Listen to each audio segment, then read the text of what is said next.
ہم کئی جگہ پڑھتے ہیں، سنتے ہیں کہ انبیاء اور ائمہ معصومین علیہ السلام نے کئی ایک معجزات اور کرامات دکھائیں. مثلا عیسیٰ علیہ السلام مردوں کو زندہ کرتے تھے، یا نبی آخر الزمان علیہ السلام نے چاند کے 2 ٹکڑے کیے. اس کے علاوہ بہت سارے معجزات اور کرامات ہیں. تو کیا یہ تو نہیں کہا جائے گا کہ یہ کام تو اللہ کے کام ہیں، اور مثلا اس طرح انبیاء کی طرف نسبت دینا ان کاموں کی، یہ کہیں توحید افعالی سے تو نہیں ٹکراتا؟ مہم سوال ہے کہ ہم ایک طرف سے قائل ہیں کہ اللہ تعالیٰ کے کاموں میں کوئی شریک نہیں، دوسری طرف سے کیسے ہم کہتے ہیں کہ عیسیٰ علیہ السلام مردوں کو زندہ کرتے تھے، یا نبی پاک صلی اللہ علیہ وسلم نے چاند کے 2 ٹکڑے کیے؟ تو اس کا جواب یہ ہے کہ ان معصوم ہستیوں نے جتنے بھی عادی کاموں سے ہٹ کر کام کیے ہیں، خارق العادہ جنہیں کہا جاتا ہے، معجزہ اور کرامت کہا جاتا ہے، ان کے بارے میں یہ عقیدہ رکھا جائے کہ کبھی یہ کام اللہ تعالیٰ ہی کرتا ہے لیکن ان کے ہاتھوں پہ ظاہر کرتا ہے، لیکن کبھی ان کو اذن دیتا ہے کسی کام کے کرنے کا. جیسے کہ قرآن مجید میں ہے وَتُبْرِئُ الْأَكْمَحَ وَالْأَبْرَصَ، کہ تو یعنی اے عیسیٰ تو مادرزاد اندھے اور کوڑھی کو میرے حکم سے صحت یاب کرتے تھے.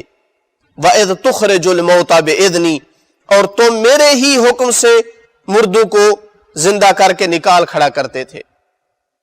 تو یہ کام جو ہے وہ اللہ تعالیٰ کے کام ہے، لیکن بعض اوقات مصلحت کی وجہ سے معجزہ پیش کرنے کے لیے، کرامت دینے کے لیے، اپنے ولی کا مقام ظاہر کرنے کے لیے ان کو اذن دیتا ہے کہ کبھی کوئی اس طرح کا وہ کام انجام دے. تو لہٰذا یہ اس میں کوئی مشکل نہیں ہے کہ اللہ تعالیٰ کے اذن سے کوئی نبی یا امام کوئی اس طرح کا خارق العادہ فعل انجام دے. یہ توحید افعالی کے منافی نہیں ہے بلکہ اس کے ساتھ عین موافقت رکھتا ہے. یہ کیسے عقیدہ رکھنا ممکن ہے کہ اللہ تعالیٰ ساری کائنات کو چلا رہا ہے اور سارا نظام اس کے ہاتھ میں ہے، رزق دینا، خلق کرنا، موت دینا، بارشیں برسانا، جبکہ ہم خود قرآن مجید میں اور ائمہ علیہ السلام کی احادیث میں دیکھتے ہیں کہ فرشتے ہیں جو یہ کام انجام دے رہے ہیں، فرشتے ہیں جو روح قبض کرتے ہیں، فرشتے ہیں جو بارشیں برساتے ہیں، لوگوں کے اعمال وغیرہ لکھتے ہیں. ادھر سے ہم کہتے ہیں کہ توحید افعالی یعنی یہ کام سارے اللہ تعالیٰ کر رہا ہے.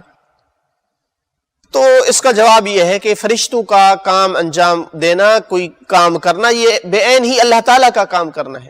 اللہ تعالیٰ ہی کرتا ہے یہ کام، لیکن فرشتوں کو ان کی جو ہے ان کاموں پر ڈیوٹی لگائی ہے. چونکہ فرشتے یعنی ایک سمجھانے کے لیے تعبیر لگائی جاتی ہے کہ ایک قسم کا آلے کے طور پر ہوتے ہیں، چونکہ یہ اللہ تعالیٰ کے حکم کے علاوہ کوئی کام، کوئی حرکت نہیں کرتے ہیں. ہر کام پروردگار کے آرڈر کے مطابق اسی کے اوامر کی تنفیذ کرتے ہیں. اپنا ان کا کوئی اس میں ارادہ اور اختیار نہیں ہوتا کہ جو چاہے وہ انجام دے دیں.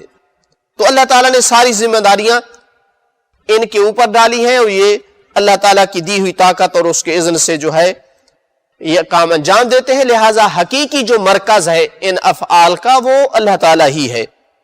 ارشاد باری تعالیٰ ہوا لا یعصون اللہ ما امرہم ویفعلون ما یؤمرون، کہ ملائکہ اللہ کے حکم کی نافرمانی نہیں کرتے اور صرف وہی کرتے ہیں جس کا اللہ تعالیٰ کی طرف سے انہیں حکم دیا جاتا ہے.